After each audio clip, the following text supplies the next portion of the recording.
Я вас сразу же приглашаю на следующий год. Мероприятие называется «День Арктики». Обычно мы делаем сразу же несколько площадок для молодежи, для взрослых людей, для путешественников, для специалистов, просто для широкой аудитории. Вот. Сегодня ключевое мероприятие, завершающее сегодняшнего дня Арктики.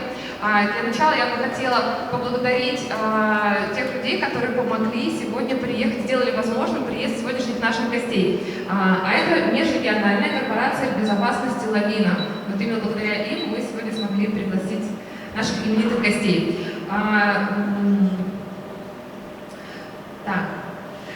Несколько лет назад, совсем недавно, у нас появилась в нашей библиотеке, в Национальной библиотеке Республики Коми, появилась традиция на День Арктики звать известных людей, чьи имена так или иначе связаны с Арктикой. Вот. Сегодняшний день не исключение, у нас очень интересные гости. Это представительница легендарной женской полярной научно-исследовательской лыжной команды «Метелица». «Метелица» была создана в 1966 году.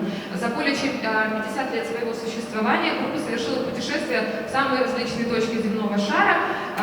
Не буду все перечислять, скажу самое существенное – это Северный полюс и Южный полюс. Да? Остальное они вам расскажут в подробности сами. «Метелица» – это единственный в мире женский лыжный отряд. Единственный до сих пор. На его счету более 20 экспедиций за 30 лет.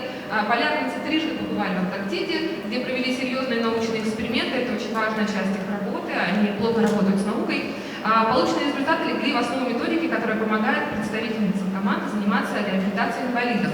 И перед тем, как мы начнем, мы покажем ролик. У «Метелицы» есть свой канал на YouTube.